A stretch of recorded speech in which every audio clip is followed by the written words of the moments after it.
जय श्री राम।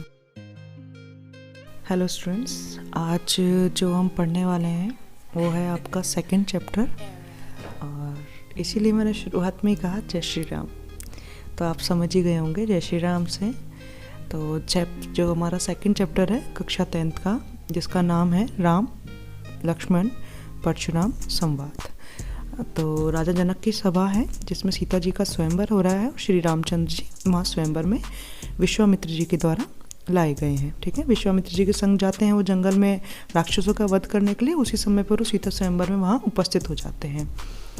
तो वहाँ पर जो लक्ष्मण जी और परशुराम के मध्य में संवाद होता है, उस संवाद को हमें यहाँ पर बताया जा रहा है कि किस प्रकार से वो संवाद होता है।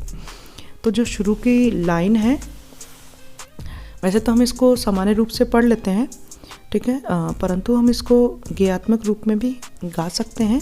तो एक छोटी सी कोशिश मेरे द्वारा की गई है, अच्छी लगे तो कमेंट में ज़रूर बताना।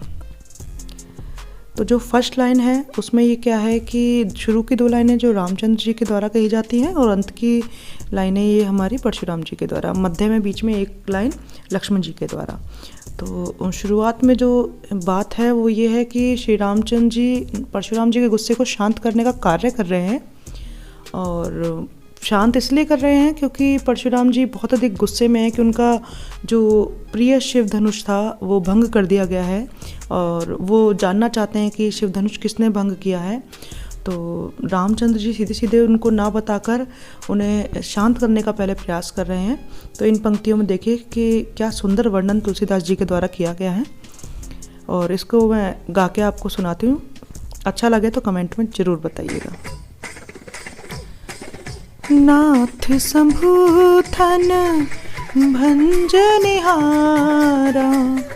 होई केउ एक दास तुम्हारा, आये सु कहा कही के न मोही, सुनी रे साई बोले मुनि कोही, सेवक सो जो करे सेवकाई, अरे करनी कर ही लड़ाई, सुनहु राम जेहि शिव धनु तोरा, सहस बाहु सम सोरिप मोरा, सो बिलगाओ बिहाई समाजा, नैते मारे जही सब राजा, सुनी मुनि वचन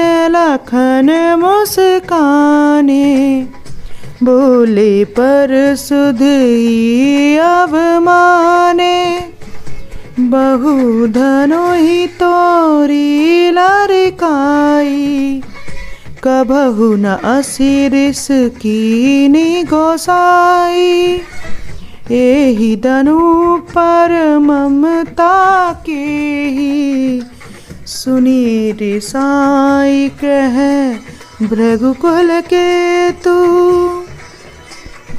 नाथ संभूतन भंजनिहारा, होई केउ एक दास तुम्हारा। ऐसे इसकी और पंक्तियाँ भी हैं, जो चौपाइयाँ हैं जो वो गाई जा सकती हैं, और इसमें जो शुरू की लाइनें आप पढ़ते हैं वो चौपाइयाँ हैं, और बाकी जो नीचे 2 लाइन में आप देखते हैं वो दोहे हैं, और प्रत्येक चौपाई के बाद दोहे की व्यवस्था की गई है।